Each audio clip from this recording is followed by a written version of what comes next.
Mic'd up.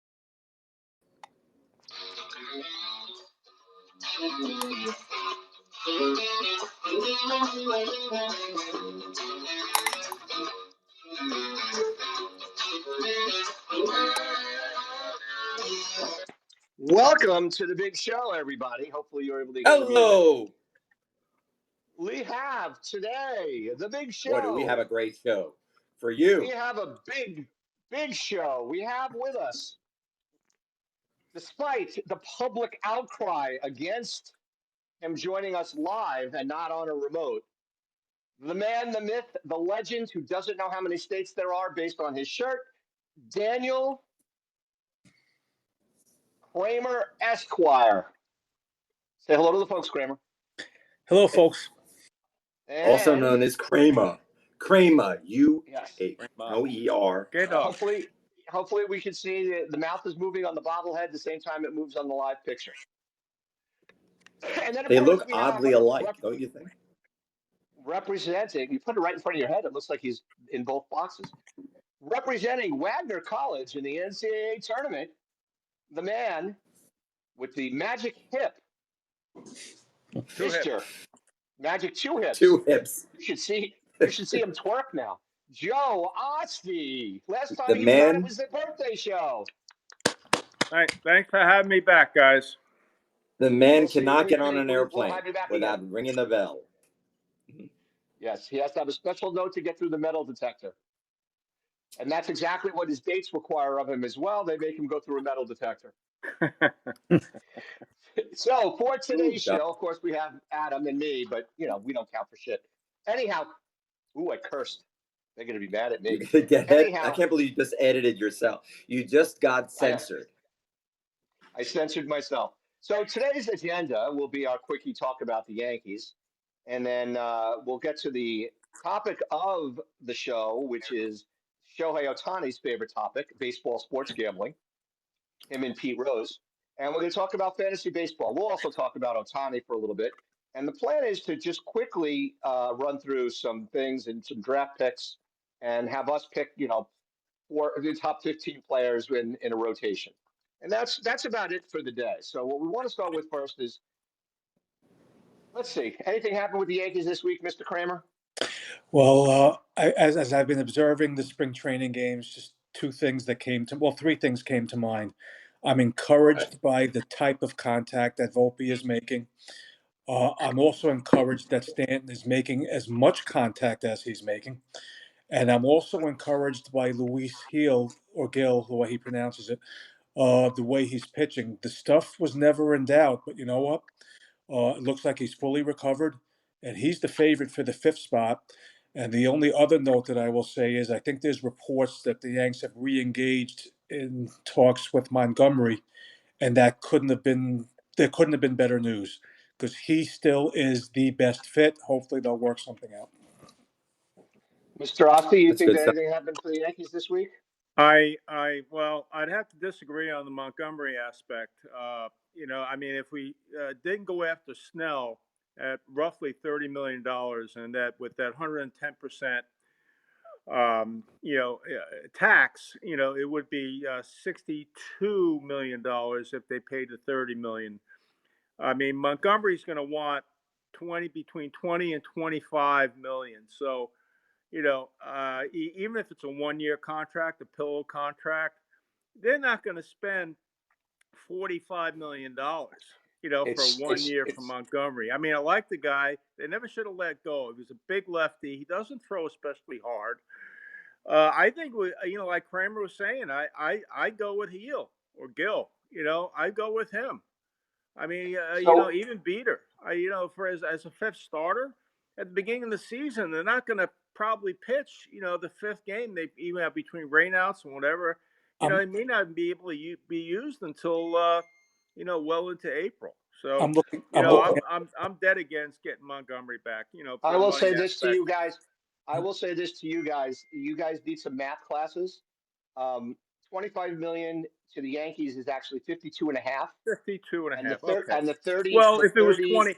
Yeah, but I said initially, Mike, I said 20 to 25 million. Okay, so In and then that for range. That's the what he's Snell gonna. contract would have been 64 for the Yankees at Well, 31. I look at So it. I look at it this way: he's already battle tested and he's New York tested. I agree. yeah, So, and so he doesn't want to be a Yankee. He doesn't want to come back to the team, is what well, with everybody keeps saying. that we don't know. But some doors closed. Lorenzen signed today in a tiny little contract of 4.5 with incentives to 7.5 with the Rangers. So that door is closed for Montgomery now. Or Well, maybe that's not a Which lot. leaves the Astros. That means it comes down to the Astros and the Yankees. So we'll see. Yeah. I just don't think he wants to come back. I think he was really insulted. And the Yankees, if the Yankees are still sticking to all of their stupid analytic guys 100% right all the time, the analytic guys' opinions of Montgomery aren't going to change. He doesn't throw hard enough. He doesn't strike out enough guys. He allows too much contact, and that's the bottom line. But then again, they signed Stroman, so who knows?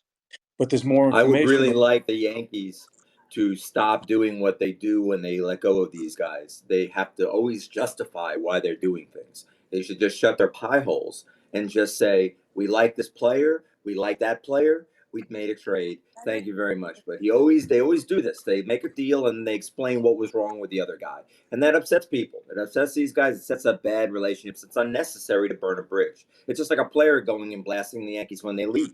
Don't do it. Just no. There's no upside, and you don't need to justify. Hey, listen, that deal with Montgomery won the Yankees a playoff game series with the With Bader, Indians. Bader homer. Bader. I was at that game. I saw him hit 2 home runs. They don't win that series without him. So listen, they got something, and they got and it didn't work out long term, but certainly at the time it made sense. Actually, at this time it didn't Well, make sense, but it worked out in the short run. Long run, not so much. well, if No. But look at this year's team. It's funny. it Last doesn't, year's it, um, it doesn't make a difference. Last year's team needed 2 years ago's team, wherever it was, needed Bader, and they didn't think they needed Montgomery. And you can only look at a trade. If you look at a trade in hindsight, then you're not really evaluating it properly. You got to look at a trade and say, what is the information in front of me at the time I make the decision? Is it the right decision to make at that particular moment in time? And as it turns out, the Yankees won a playoff series because of it. And yes, Montgomery did things that the Yankees didn't think he could do, but you know what? It is what it is. It worked out fine. It's Bader's gone. It doesn't make a difference. Um, you can't look at a trade and say, oh, that was stupid. After a guy blows out his arm or a guy gets hurt all no, the time. If you want to argue Bader got hurt all the time, yeah, that's the problem with the trade. But no, I to wasn't me, going the to say. most I wasn't going to say that. I mean, the way I look at it is this current team. As funny as it sounds, I don't think hitting's going to be a problem. No, I Uh, agree. so no, if it's they not going to be an issue. add I've been saying that We, a long time. This team is not we've going been to have right. a hitting problem. I don't think This hitting's is going a, to be a a problem. team. But if they add Montgomery, the domino effect is if everything works out right and Cole is able to give you June to October and doesn't fall apart, then Schmidt turns into a utility pitcher. Because let's be honest, I mean Schmidt, I give him a lot of credit, but he's a back end starter. He's never going to be more than that. So if he turns out to be a utility guy, you've replaced Schmidt with Montgomery, who is a better starting pitcher. He's a mid rotation guy. It's a nice Listen, problem to have. I will say You know, this. I will say this so about Schmidt, and I'll say this. I feel the same way about Heel. They got to give some of these young guys a chance at a certain point in time. And I know the Yankees have $10 billion or whatever their value is, and they have more money than God. You just because you can afford something doesn't mean you buy it. It's just you can't be a spoiled little brat and have a $10 million player at every position. The thing about the Yankees is they got to figure out if they really can get anything out of some of these guys. And never mind the fact is I agree. Shit I and agree. Hill are both going to be in the rotation because one Cole is out of the rotation for a I agree. while, and he seems to be on the Degrom path of let's try and pitch in 2 months, and then I need Tommy John surgery. Hopefully he's on the Tanaka path of sit down for a couple of months and then come back and be okay. But But you also know Rodon is going to get hurt, and Cortez is a question mark because at a certain point in time he's going to regress to what he was supposed to be, which is a mid to late rotation pitcher. And I like Schmidt. Schmidt, the second half of the year, was a good pitcher. But to me, the most important thing that happened this week, what's the new hitting coach? Ralston, what's his name? James Rowson. Rosen. The interview that I saw with him this week was the best thing that happened I all week. love him. I love him. He's Mount great. Vernon. They said, what's your hitting philosophy? He said, I don't have a hitting philosophy. My philosophy is each person has a unique swing And my job is to make sure that that swing gets to the hitting zone and is in the hitting zone for as long as possible. I am not going to change people's stances. I may move their hands slightly. I may do this. I may do that. He said, but I'm not rebuilding somebody's swing. I don't have a philosophy that you have to hit the ball hard on the ground or you have to hit it in the air. You just have to hit it hard. And that's his philosophy. And that's his goal. And that's the best thing I've ever heard because I'm sick and tired of this stupid launch angle BS that's been going on for so long. Well, that hurt them more than anything. It's hurt them all the way down the minor leagues. This philosophy of hitting that they're paying the price for now. Guys who come in who are contact guys who suddenly become strikeout problems, and you got to wonder and pull happy, and it screws up the whole approach to the plate.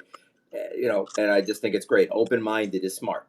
Look at every man has a different weakness. Hone in on that for him. Everyone has a strength. Hone in on that, and that's just a great sense, and it's playing well. I really, you asked how do we, what do we think? I'm really happy about their offense. I thought Stanton hitting 3 home runs last night, it upset me more than it pleased me because, the way you look at it is can he do it when he gets the real seat? He's so hot. He's getting hot at the wrong time. I want him to be hot in 10 days, not in a week, not in camp. That was a great matchup for him. It was a lefty that doesn't throw hard, but yeah, Marco Gonzalez, was it Marco Gonzalez? He had 2 of them off of? Oh, boy. All three of them off him. All 3 of them. And But the reason why I brought Montgomery up is, again, I wasn't going to bring anybody up, is not only is he battle tested, he's New York tested. He's not having him is not going to eliminate a chance for Gil or anybody else. Not going to eliminate him. It's just going to give the Yanks the depth that they may need because we're hopeful that they're going to make it to the World Series and win it. So and that's it. I won't I think belabor the the point. important thing about the pitching is that this is what they're going. What was that? What was that? We're going into this. All right, we're going into the season with a hole. They have a depth problem.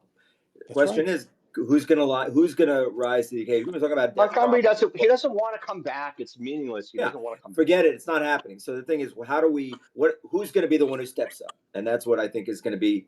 It's upsetting that they had to come to this because then you're wondering who's going to have to step up down in the minors to be the backup to these guys who are now at the on the front line. We'll see. Hill was the guy. Hill was the guy before he blew out his arm 2 years ago.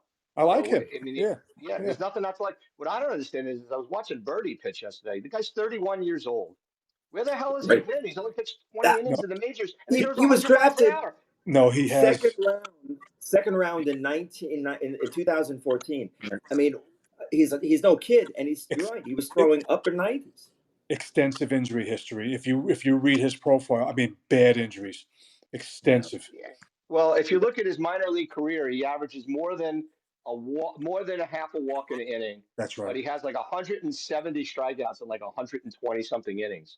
So, if the Yankees can figure out how to get him under control, which the Yankees have a good track record of doing, let's see what happens. And the worst thing that could happen is Weaver pitching 3 innings of, almost 3 innings of shutout ball yesterday.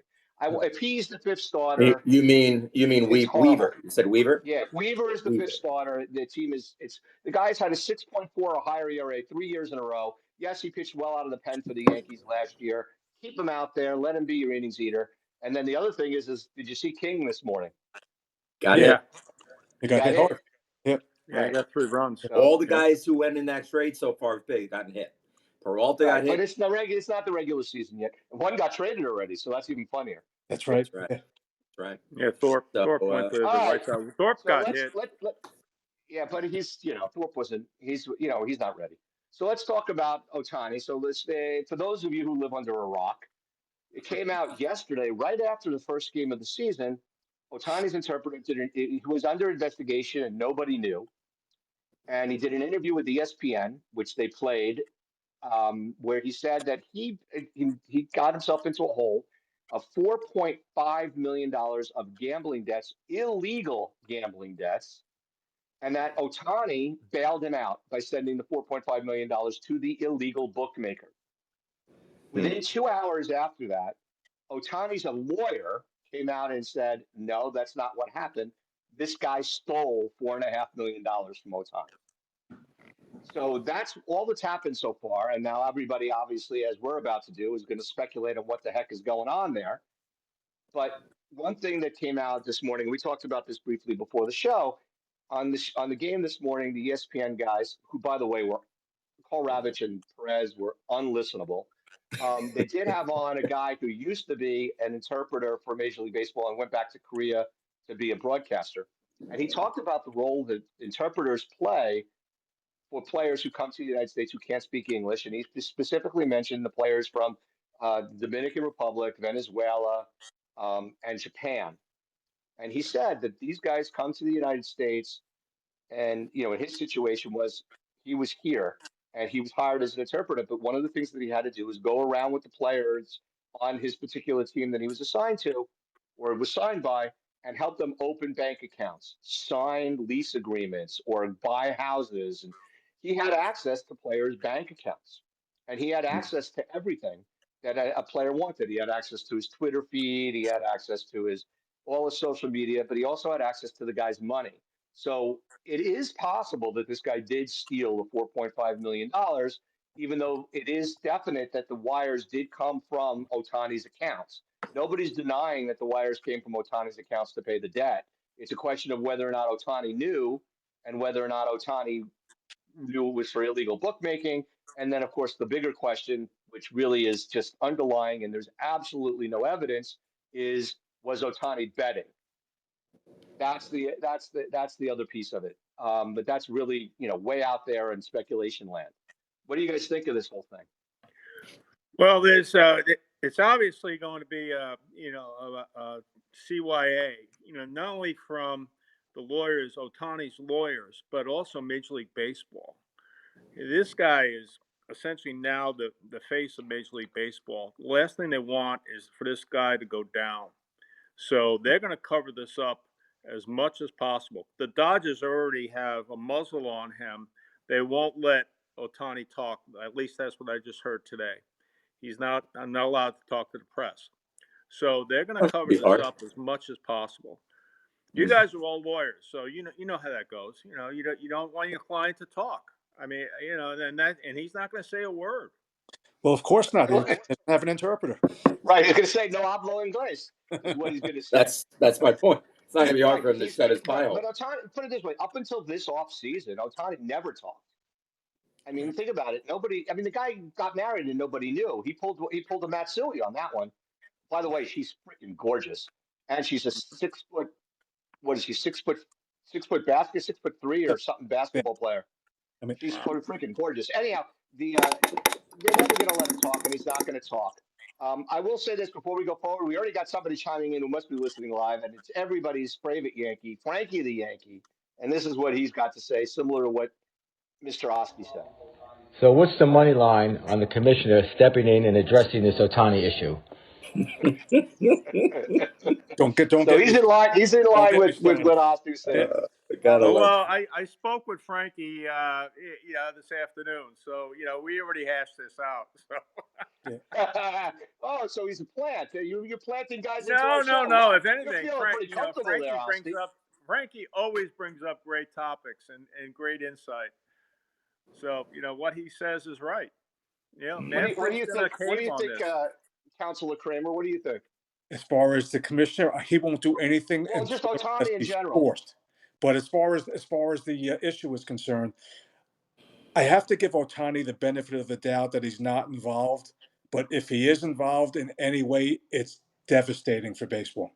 Absolutely devastating. Because would you consider it involved if he actually gave the guy the money to pay back his debt because he's his friend? Arguably, yeah. Okay. I mean, if he gave him the money back strictly because his friend came to him and says, I'm in trouble, I'm in deep bleep, and I need $3 million, can you help me? Then you can argue that Otani had nothing to do with it, he's helping a friend out. But although the interpreter made a decent living, anywhere between $300 and $500,000, how is that in a short period of time is he amassing $4.5 million of debt? That's a lot of gambling. Yeah, trying to cover his losses. He's doubling down. Well, you chase your losses, and the interpreter came out, which was also of dubious dubious truth is the interpreter came out and said that he wasn't betting on baseball, he was betting on soccer and basketball primarily. I'm praying that's You know, true. I'm unlike praying unlike that's Murray the true. cop, unlike Murray the cop who only bets on professional wrestling. The but you know it's an odd thing. What do you think there, Mr. Adam? I think that it's there's a lot there, and what bothers me is that first he comes out and says that it's a story of it's about helping a friend, and then he comes out and says it was about theft. Obviously, the Dodgers stepped in and said, "Whoa, whoa, we got to protect the asset," and he's shutting his pie hole, and now they're taking that he was a victim. And as a victim, they can always argue that he knew nothing and that it was just bad news, but the bad luck and a bad seed in his life. But the fact that they did that makes me think that there's a problem Right. because There's something there. yeah. There's So this smoke. There's is going to be definitely ugly. smoke. It's Yeah, I ugly. mean, and Otani, the only story that's come out of Otani's side, like the gambler, the Kenny Rogers guy, he is basically come out and said he was illegally gambling. It was his debt. Otani lent him the money. He was going to pay Otani back, which is interesting how he's going to pay back $4.5 million. But that's a different story. Even if he's making $400,000 a year, how is he going to pay back Otani $4.5 million? Is he going to borrow it from Pete Rose? Who knows? It's the whole thing is just the whole thing is there's a lot there. And I actually disagree a little bit with you guys. I think the commissioner's got no choice but to dig in on this one because there's no way this issue's going away until there's a complete investigation. And the worst thing for baseball would be for them to, not necessarily sweep it under the rug, but to poo-poo it and slow roll it. And while they're busy slow rolling it, somebody come out and say, well, we found out this. And that would be the worst case scenario for Major League Baseball, is if somebody else figures it out before they do. And that would really kill baseball. But the one thing I think we could all agree on, this is the sound that is going on at Major League Baseball's offices nonstop.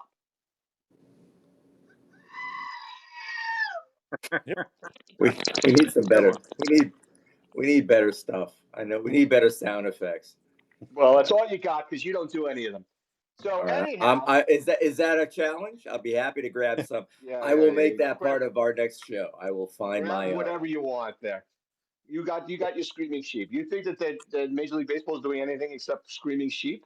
What do you think they're doing around there? They're scrambling like crazy. Yeah, they are. They are not happy about their golden boy. That's for I, No. sure. I Now don't want the to. other thing. I don't Go want to ahead, be Craig. rude. I don't want to be rude, but I have very But little confidence in the current commissioner doing anything until he's, for lack of a better word, forced to. And I agree Well, with you. I think they got to be proactive, not reactive. But that's it. I won't say anything. he's better than the last commissioner. The That's other not thing is saying. this, and this is the thing that I read this morning as well. I did a little bit of research, I guess. I didn't realize I was reading things. Otani has over $30 million in United States deals with regard to marketing deals.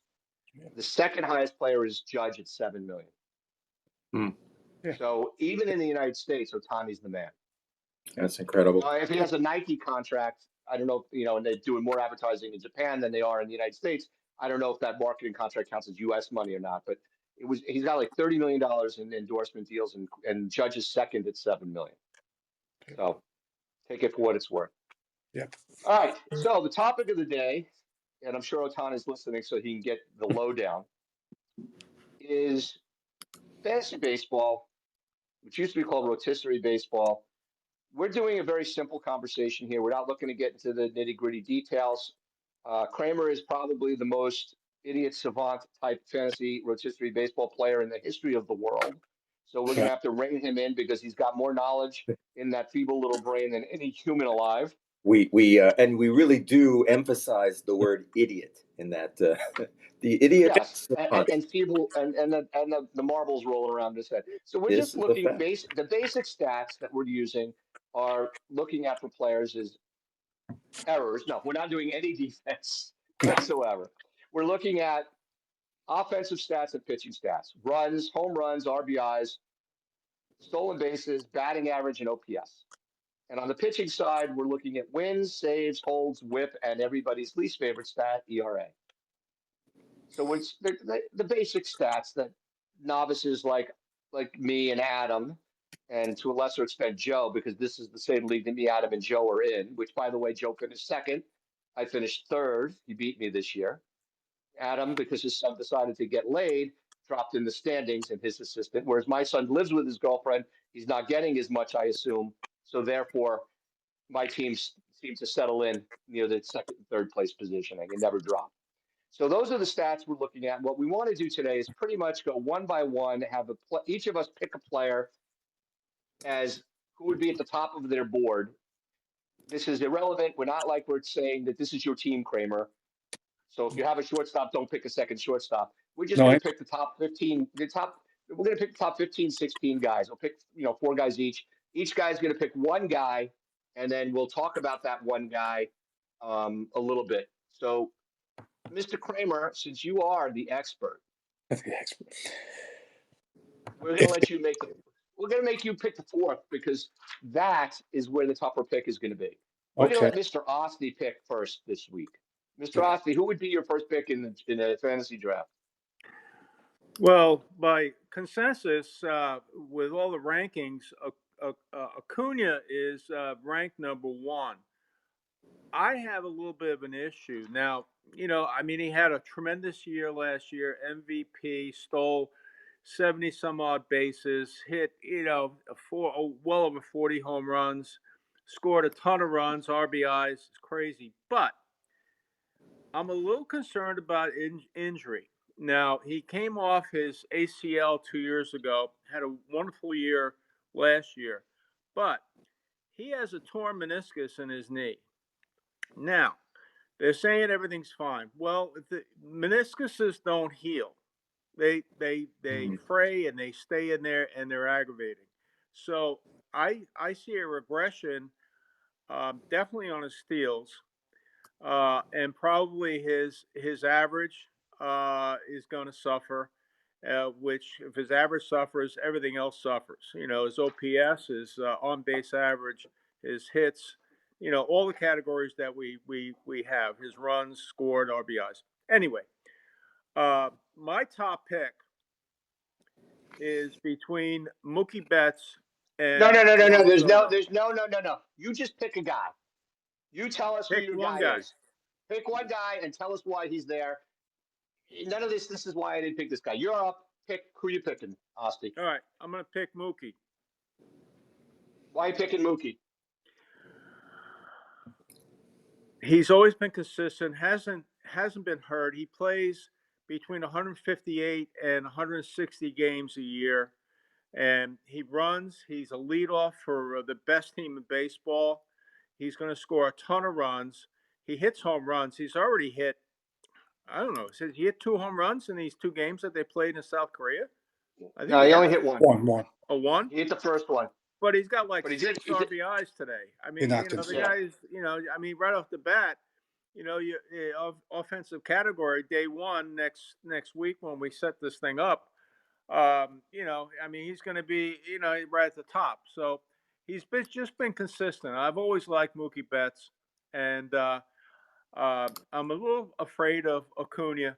So I'm gonna go after Mookie, and Mookie's let's see.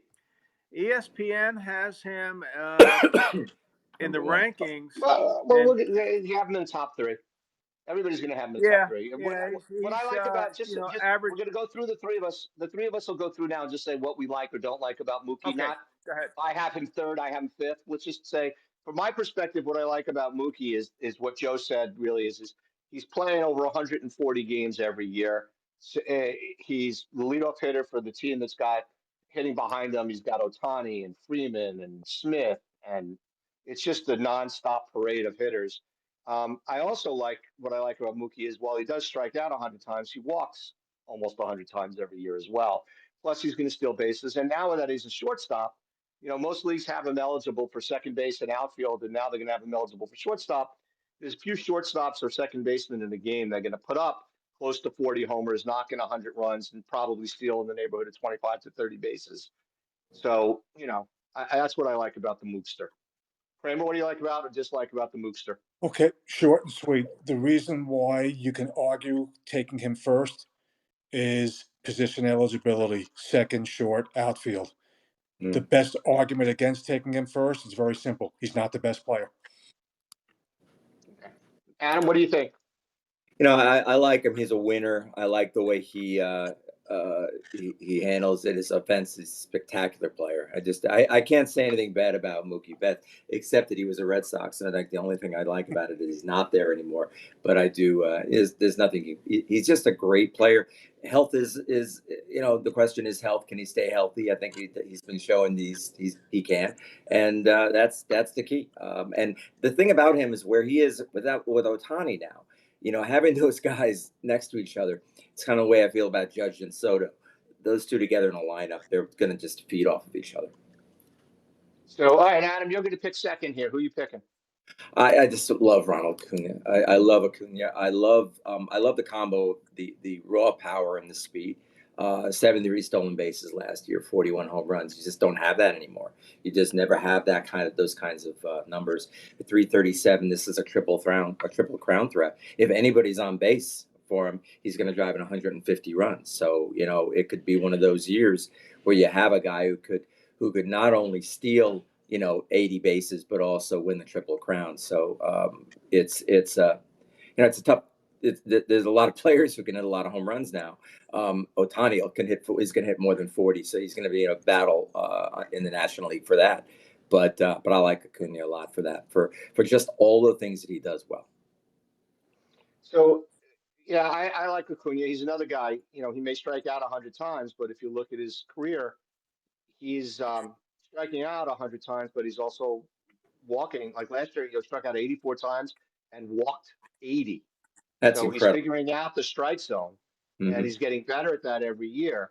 So we'll see what Lifetime happens. on base is 381. I mean, an on base percentage of he's that's 416 it. last year. I mean, amazing. So Joe, you've already spoken about Acuna, so we're gonna let Kramer talk about Acuna. Very, very simple. Even if you take Mr. Osti's concerns about Acuna, he's the number one pick. He's so far and ahead, better than any other player statistically, especially in a daily league, but in any league, he's the number one pick. There's nothing else really to say. The only All right, argument, that's it. I'll all leave right, it at that. Kramer. Can I ask All a right. question? Yeah. Can I ask a No. question to the guys who are pros here? The two of you know so much about this.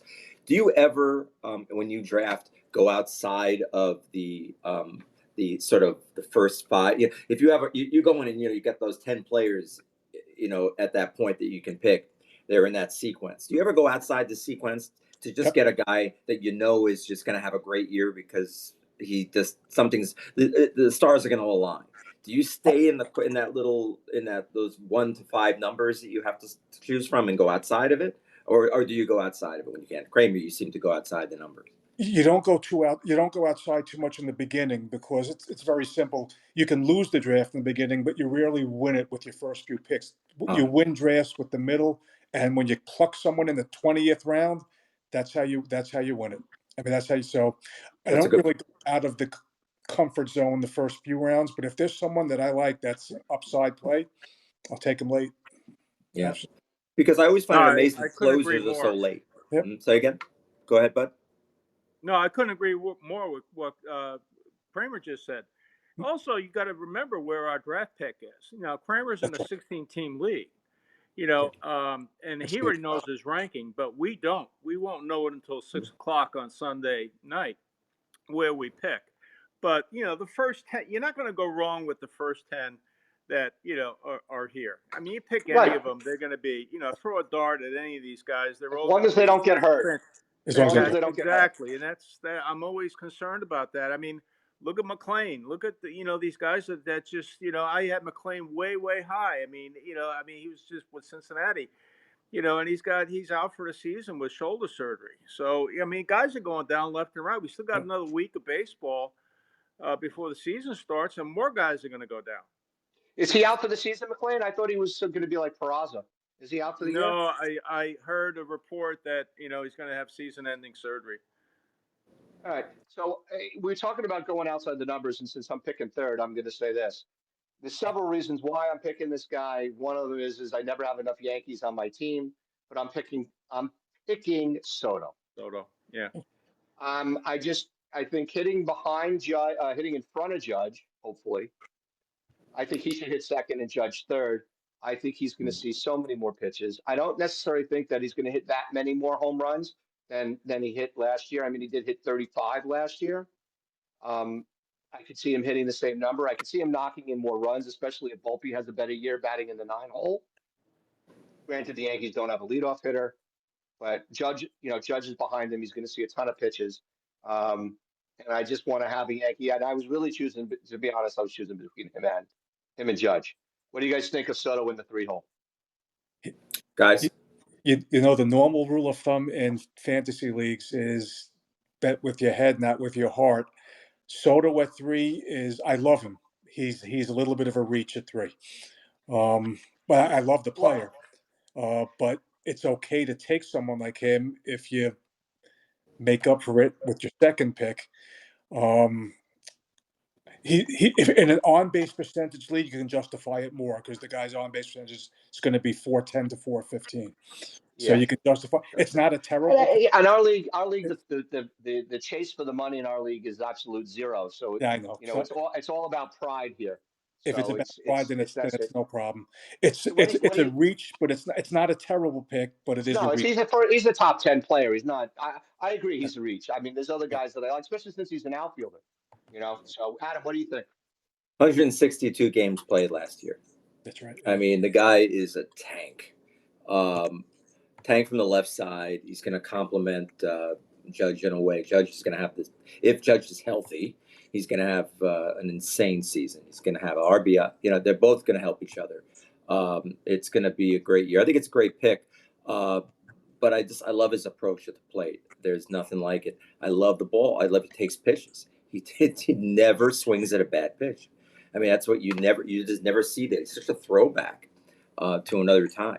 You're right. He didn't have a great season last year, but it's probably the worst 109 RBI, 35 home run season you can imagine. Just because he should hit 40, and you're right, he won't hit more home runs at Yankee Stadium because he's going to go the other way a lot. He's already showed that in the play down at Steinbrenner. He's going the other way a lot. So he's not going to hit more than 35 home runs, but he's going to drive in 120 runs, probably hit 310. I could see that having a great year, and that's going to help you in everything we've got going in our league. He doesn't steal a lot of bases, but he stole 12 last year. Who knew that was coming? So all right. So I see like, anything out of you on Soto real quick? Oh, I like the guy. Like Adam said, it's always nice to have somebody that you can put in and play every day. You don't have to worry about him. I had Austin Riley last year as my third baseman. He posted every day. I mean, he never came out of the lineup. It's wonderful they can have a position player that you can actually put in there. You don't have to worry about him trying to figure out, where your middle infielder is going to be, who's playing, who's off, where's the rain out. I mean, having a guy that's going to play every day is very, very good. And I like that one aspect with Soto. That's why I'm ranking him pretty high. Well, he's at number 4, and there's others there too that Right. I've moved a lot of guys around. I mean, I dropped a lot of guys.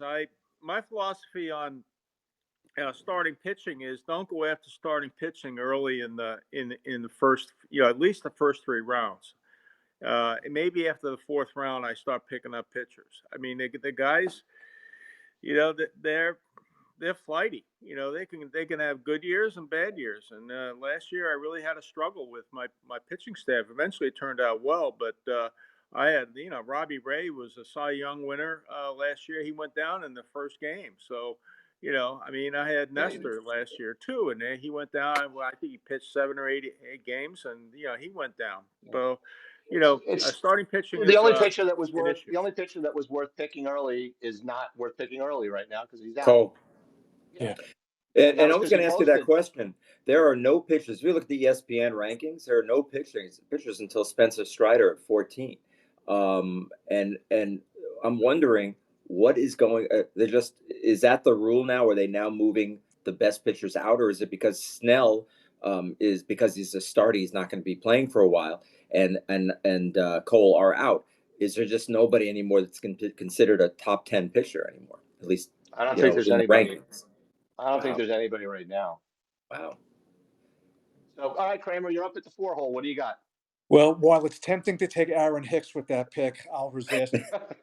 And I would take Julio Rodriguez with the 4th pick. Great player. I mean, is really what else is there to say besides great player, right? Yep. I mean, he checks all the boxes too. I mean, he's going to steal bases. He's going to hit home runs. You know, the supporting cast around him has changed this year, but I don't see him not hitting 30 home runs. I don't see him not knocking in close to 100. I don't see him stealing less than 25 bases, and he's going to get on base, above average. Yep. So, anybody have anything they want to add about what's Julio? interesting about I just looked him up. ESPN has him the average draft position. That's guys that are drafting in these fantasy leagues. He's at 20.8. There's no way. 20.8. What's that mean? That's It the depends. average draft position, ADP. For Julio? So that's Of where all guys are drafting him in fantasy leagues. Of all Average the wise. leagues. I'd be a millionaire. I'd love to be in those leagues. Well, they never really have money. He's a But- top player. No, he's ranked. Yeah. He's ranked. Is it name recognition and the fact that he's in Seattle? Is that part of the reason? Because I think I just love watching him. But I don't know if he's known. Is he as known as the other guys? I'm looking at a list that says he's at the 30.2, but I'm also looking at another list from Fantasy Pros that has him as average. His average draft position is 3. So he seems to be all over the board. Yeah. And if you go to Yahoo, Kramer, you do Yahoo. You're No, we do coordinator is Yahoo. What do they have him ranked? We don't do Yahoo. We do CBS. Oh, CBS. I thought you Yeah, did we don't Yahoo. do Yahoo. Are they still? Are CBS still charging for their leagues? Small amount. It's a minimal amount. It's a small amount. So Kramer, you have the 5th pick as well, since it's a snake. I have the 5th pick, and with the 5th pick, I would select Bobby Witt. That would be Bobby Witt Jr., I assume, not the dad. Yeah, I don't think retired pitchers would serve the team very well. You get more out of Bobby Witt than you would Aaron Hicks, though. Yeah, I might. I take the zeros. Yeah, I mean, he's a stud, and he's only getting better. I mean, that's. Anybody have anything else they want to say about Bobby Witt Jr.? Nope. Doesn't have a great supporting cast. Losing team, real weak team around them. Probably finish last. They're a better team this year. I think they're going to be. I think they're going to be about 500. I don't think they're going to be terrible. Really? Wow. Yep. They won't be terrible. Listen, for the guy who was bad. I mean, the team was. I don't think they're going to be good, but they've got another couple of young guys coming up. But he hit 30 homers, knocked in 96 ones last year, and he stole 49 bases. His slugging was 495 and his OPS was 814 on a team that was really bad. And like we've been talking about, 158 games played. I take it back. 500 is too big of a leap, but they could win 72 games this year. What did they win last year? 60? They won more than the A's. All right, so they'll take a little step ahead, maybe 72, 73 Wednesday. Yeah, 500 is a little much, but so that puts me in the 6 hole. And this is a tougher pick for me because I was, as I was looking through what the rankings are, what various guys are doing, and what we expect them to do. It might be again deciding and trying to figure out who I want to pick, but a little bit more of a certain pick to me than some of the other guys I was looking at is Kyle Tucker. Yeah. And that's where I'm going to go. There's other guys I was looking at, but they have some issues with regard to teammates around them and some other issues as far as posting up. And Kyle Tucker, the guys I'm looking at, he's a 30 homer, 110 RBI guy. He's going to hit for close to 280, 290, and he's going to have an OPS near 900. So that's where I went for that, just to get a short thing. And he's going to steal 25 to 35 bases. That's about where he should be picked. No negative comment at all. All right, so that puts us back to you, Adam, at the number 7 hole. I'm going for a big first baseman. I really like Friedman, because I'm looking at 3 seasons in a row of 159, 159, and 161. I'm really into the McGowan games played because I think that they're entertainers and they should get their butts on the field. And, when these guys are there, get 600, 630 at bats, I think he's going to have an incredible year this year, having Otani around him. Betts, it's just, he hit 331 last year. His home runs 29, okay, but I see him having just an ungodly season with his RBIs. He had 59 doubles last year. I mean, that's just insane. So, It's unheard of anymore. and he's not fast, So No. it's to me, this is and he still stole 23 base. He's one of these guys that amazes me that he can run at all, but he does, and because he's smart. So I like him a lot. He's my pick. Anyone have an opinion? No, I love him. Yeah, I wish the Yeah, Yankees had him. well, we had, I think Kramer and I had I have Freeman, yeah. discussion about Freeman. We think that he's in for a regression this year. Really? He's Why? not going to steal. He's not going to steal the bases that he No, stole I last agree. year. He did play last few years. He played 162, but there's another first baseman that the last 2 years played 162, and that's Matt Olson. Well, is that who you're And going he to hit. pick? You're up. Is that your pick? You're picking. Are you picking Olson? Okay. At Am the I number up 8 next? hole? Am Yes, I you're up? up next. Matt Olson, 54 home runs last year, 139 RBIs. Last 2 years, 162 games played. He's young. Yeah, he doesn't steal bases. I mean, he stole one last year. He's projected for two. His average is, he had 283 last year, which is pretty good. He's projected for lower than that. His OP on base percentage is around 370. So, I'd be happy with him. And currently right I now, love him. he's ADP we were talking about. He's between 10 and 11. So yeah, Yeah, my I second love pick I would love I be love Olson. Olson. That was the guy I wanted the Yankees to get. Yeah, He's from Atlanta, and that's another guy. That's a matter of fact. That's a whole team there in Atlanta, right? Up until when yeah. Albies got hurt, him and Riley and uh, what's his name, Olson, and then who's the fourth guy? What was the Murphy. shortstop? Yeah, well, not Murphy because he's a catcher, but Albies? yeah, Albies? Albies. Up until when Albies got hurt, none of the three of those guys, Riley or Olson, had missed a game all season. They all played And every game. So yeah, that's their and strategy Swanson. there. Swanson, that's the guy. Oh, oh, Swanson didn't miss a game either. He went I to mean, his Chicago. offensive Yeah, right, but these guys don't miss a game, and that's what I understand about the Yankees. Oh, it doesn't matter if the guy's got 7 hits in the last 3 games; he's got to sit. No, that's the problem. So, they, all right, so Adam, you're back up at number 9.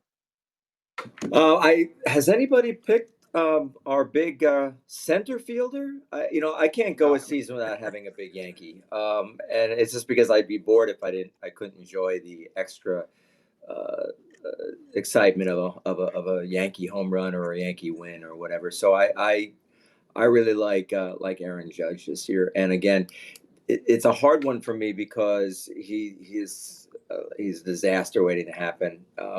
But if he stays if he stays up, he plays 150 games this year. It could be one of the great seasons because he's got so many good pieces. I just have a feeling he's in a good space. He wants to win the World Series. I think he's going to have an amazing year having Soto right next to him, and it's going to lift the entire lineup. So I'm all over our big boy center field.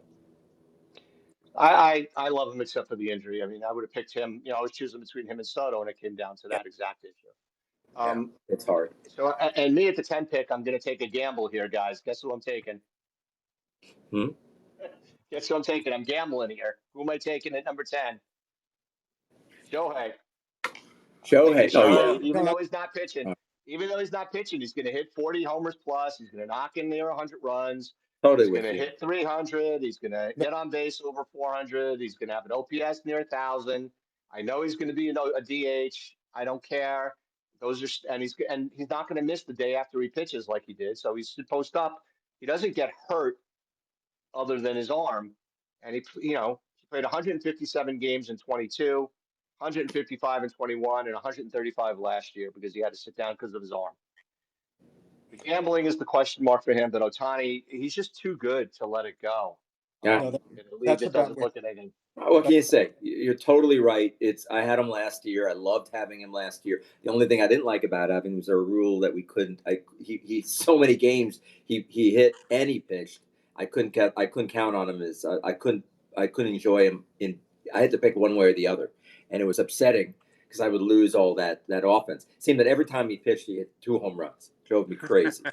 So that was it was a kind of an annoying clerical problem that I felt with having him as a player. But I think he's this year you won't have that issue. Obviously, great player, going to have a great year with a fantastic team around him. No two ways about it. The comment on So, Ohtani is if go ahead. you're in a daily league in a year where he doesn't have a pitching injury, he's the first selection. He's the Well, first. yeah, You, you're right. getting. And our league is cumulative. It's not daily. So Kramer, I think you're up. Somehow or other, I screwed something up here, but Kramer, you're up at 11. So for some reason, I can't be. It's got to be 12 for me, right? So I know. someone. So whatever it is, I'm going with you, Kramer. I'll go. I must have skipped somebody. Go. That, Doesn't that matter. I think I that's skipped an okay. Osti pick, but that's okay. Joe Osti. With He doesn't know you mixed. the 11th, I would take Trey Turner. I love him. One of my favorite players in all of baseball. Love And him. then I would trade a shortstop because I have Witt and Turner. Well, you don't have with Turner because we're not doing it that way. I know. We're just picking players. So that gives you Kramer. I'll let you take your second pick too, since we're doing a snake. If this is a close one between two players, but I would probably take Bryce Harper with the next. Really? Yeah. Okay. Good pick. I love Bryce Harper, another one of my favorite players in baseball. Yeah, that guy would have been the perfect Yankee. Yeah. They blew. Can I roll back the truck on one thing? Sorry, Kramer, your Trey Turner pick. Say it again. Yeah, go Can I ahead. just roll Go back the ahead. truck? I want to ask you a question. Yeah.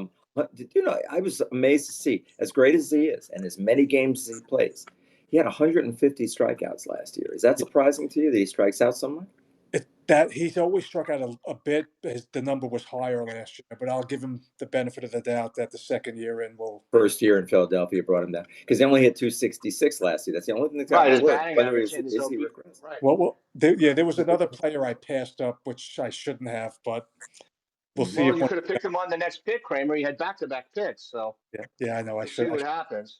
Yeah. So you could have picked him next, Kramer. So I don't know what you were thinking there. Yeah, whatever. So there's another guy, and since it's my turn, I'm going to pick him. He's just so damn consistent. No matter what you do, you know exactly what you're going to get. You I know he's know going to it. post up every game, and I'm picking Jose Ramirez. I was thinking that was the guy. That was the other guy. And He there just was even one more. There was even one more. every year he hits 280.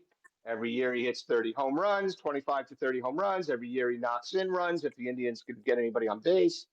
His on base is above 350. His slugging, he's just so consistent. And See, I think that especially in our league that Adam and Asti are in, and it's cumulative stats, I think the more guys you can get that post up every day and you know what you're going to get out of them and you can count on them, it's great. the problem isn't with him as the player. It's his That teammates. that Guardians lineup is terrible. Yeah. I don't think any It's player else Naylor. is going It's to get as many. Naylor and Ramirez. They're terrible. I mean, Yeah. and last year for the first time, last year you saw the effect of that. J Yeah. Ram's numbers were quite a bit down, and I Well, don't. yeah, they pitched around him Yeah, and you know, there's no they reason pitched not to do around it. him. Yeah, there's no reason not to do it again. Look at that lineup. That lineup is I mean, terrible. his RBIs dropped by 40, his home runs dropped by 5. Yep. His walks, what was surprising is his walks didn't go up significantly. That surprised me a little bit. But I mean, I love the I player, just, but yeah. All right, so now we're at Adam again. I'm thinking about throwing caution to the wind and going after an arm in this round, and thinking about Corbin because I think he's just going to have a great year with the Orioles, healthy, and if he's healthy, of course. But I want to get an arm at this point. You guys are so much better at this than I am. So I'm going to take your lead. I always go for a pitcher quickly, a stud pitcher, because I think you need him. But every year, maybe this is why I lose every year, because I always go for a pitcher quickly in the process. Because I always think you got to have someone starting. So I do. I went for Otani last year, my first pick. So I kind of blew that out. But maybe you're right. Maybe wait for the third or fourth pick, fourth round, fifth round. But this is the round that I'd probably pick. I'd go for an arm, and the best arm seems to be Burnson right now. No, Corbin Burnson. Who's Corbin Oh wow. Burnson? Third baseman. Oh my God, L.A. Law. L.A. Hit Law. some ground balls. Hit some ground balls. L.A. Law. I'm going to L.A. Law for Corbin Burnson. All right, Asti, what do you got? Asti, what are you thinking here?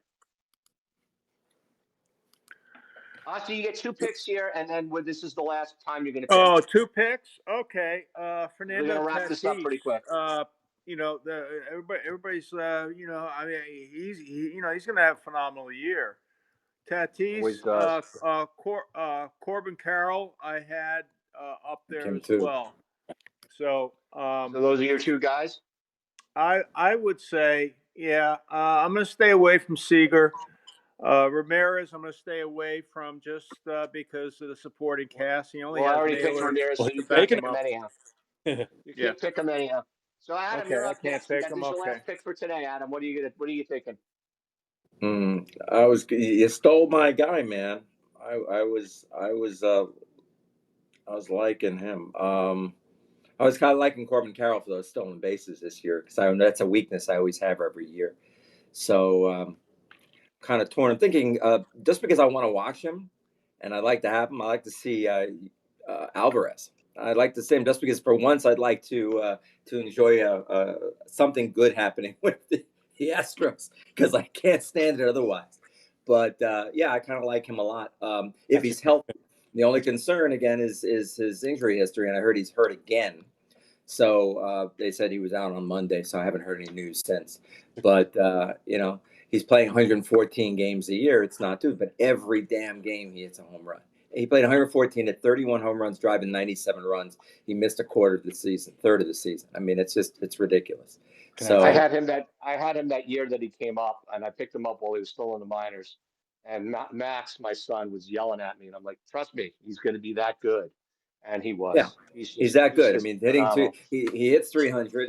His on base percentage is 400 every year. He'll probably walk more than ever this year. I mean, if he's healthy, he's the man. But I have a lot. He and Ohtani are by far the best 2 DHs in baseball. It's not even close. Joe, you'll remember when I stashed him. I took him as a rookie. Stashed him, and he came up in June. He had 26 homers, 72 RBIs. Yeah, I did the same thing.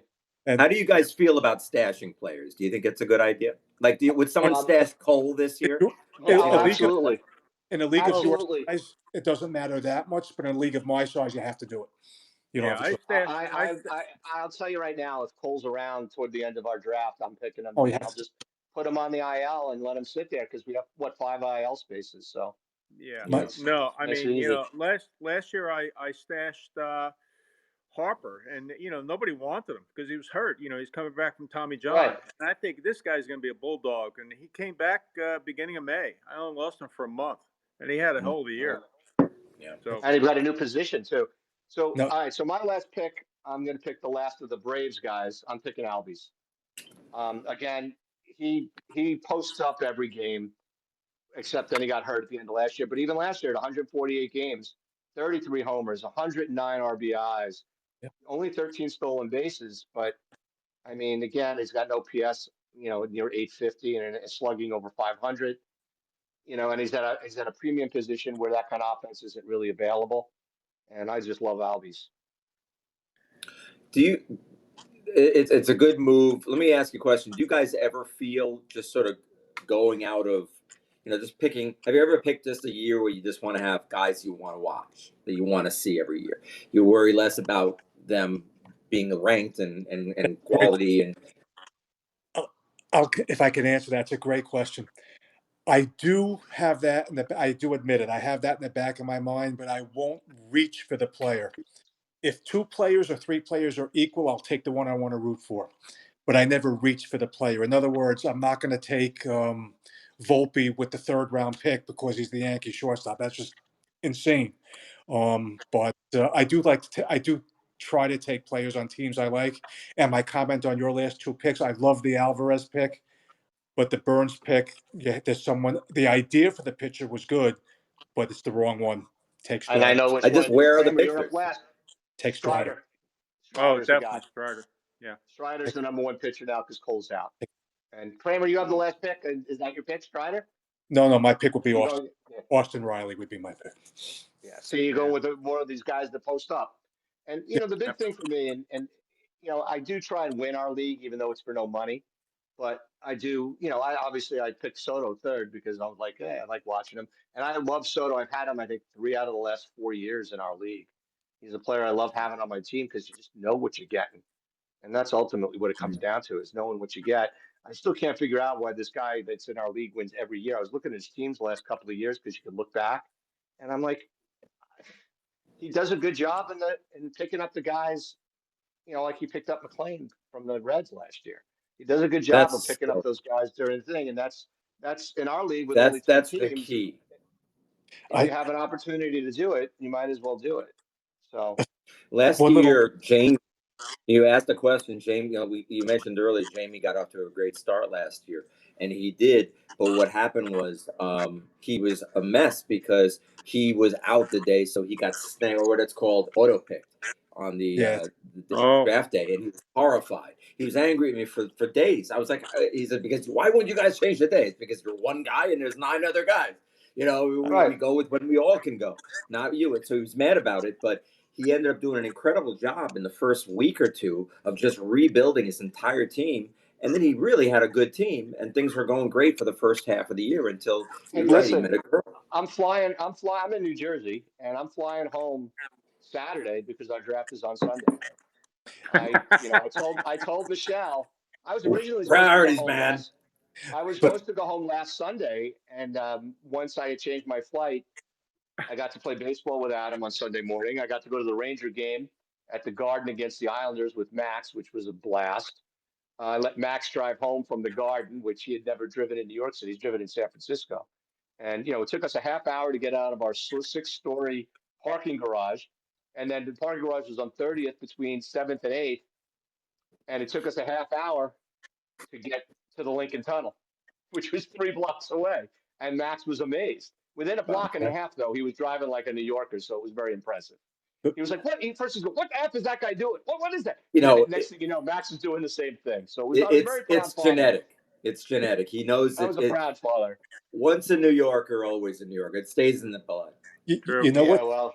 well, You know what's fun in fantasy baseball when you get to the middle and end of the season where you just pick up a free agent that you figure, let me pick him up and you put him in. I remember during Alvarez's rookie year, and Miller, you had him on your team also. I think he had a 3-homer game. So I picked up this guy, the Punisher, Aristides Aquino, and on the same night I had 2 players hit 3 home runs in a game, which is sort of fun for fantasy baseball. When you look at the stats, you look at 6 home runs from 2 guys. So, yeah, that's sort of cool. But that happens It's towards the fun. end. That is the best part. And I appreciate you guys, and Joe, especially you, because you do say this. It's a labor of love. If you really look forward to the game, you look forward, instead of just rooting for your team, you root for everybody that you have on your team, and you root for the players around them to do well, so they're in good situations to rack up some numbers. So, this is fun. I know it's stupid. It sounds dumb. A lot of people make fun of us for doing this, but they're idiots, and what do they know? Let me we're all idiots, and that's right. I will say this though, don't say that. There's a lot of people that do this. This is bigger since I than you haven't. think. No, It's a it's much serious bigger than deal. you think. Just ask Otani. The thing that's great, and I haven't promoted him yet, but I will be having some fun this year on my fantasy league team that I play on, as my kids call it, the OFMBL, Old Fat Man's Baseball League. From the highlights from Low Lifes, Rob Landerman and I are on the same team, so we're going to have a lot of fun. Their show's on Wednesday nights at what is it at 7 9 o'clock, Pacific, 6 o'clock, 9 6 o'clock o'clock. Eastern. 9 o'clock Eastern, 6. See, I'm in the wrong time zone. Excuse me. They 6 o'clock. had a They're a great terrific show. show. Did you watch I'll the show listen to their last show night? later. No, I was asleep early because It, my mom had the surgery and we were up all day and all night. So it was I'll great. listen. They talked about your favorite players of all time, and they Ezra von Mermelschwanz brought up Ezra von Mermel. Lancelot Link's Secret Chimp. That's one of his favorite play when he was a track star. And Landeman went off on for a half an hour about how any monkey in people's clothing drive men absolutely wild. There's not a guy on the planet who doesn't like a monkey in clothes. So No, that's not true. Not everybody likes Kramer. That's harsh. So you saw I left them 2 lists last night. Your favorite player was on one of my lists, Adam. Bobby Horace Clark was on Horace Clark. Bobby Horace was on my Clark. real list. Bobby Mercer was on my real list, but Horace Clark and Celerino Sanchez both made my favorite players list of my fake players list. And Love Kramer, just for you, Hawthorne Wingo also made that list. Hawthorne Wingo. And John Gianelli. I remember him. My Caucasian list was center for the Knicks. Hawthorne and with Wingo, the the Knicks. Yes, and he had Jufro. Or John Gianelli had the Jufro going too. He did. He certainly Though did. he wasn't Jewish, but he had the fro. So we had some fun. They have good topics. Their top 5 lists are always fun to listen to. That was a great show. You guys millions of listeners. Our fans out there, all 8 of you, we really do suggest that you watch the show on Wednesday. Well, they're great. They're not as great as we are, but they're really good. We have a lot of fun watching. So. And we don't have a topic for next week. Adam and I will figure that out and figure out if we're going to have a guest or not have a guest. But we're opening. Next week is what's today's date? Today's the 21st. Next week is opening day. You'll have an opening day. Next week is opening day. It's also my son Matthew's. It's also my son Matthew's birthday. So there you are. We'll see what happens. Wonderful. Joe, thank you for participating today. I learned a lot from both of you, even you, Kramer. Kramer, I learned. I thank you for inviting me. I really look forward to it. I did it right before I had my surgery last month, and I couldn't wait to do it again. So thank you very much for inviting me back. All right, mid-season for sure. We'll see you. All right, take care, folks. We encourage everybody to listen live. Download the app, and it'll be up on YouTube. I sound like Bill Maher now. It'll be up on YouTube later today or tomorrow. Thanks, everybody. Thanks, folks. Bye-bye. Later. Have a nice life and arrive home safely. All right. Take care, guys. Bye.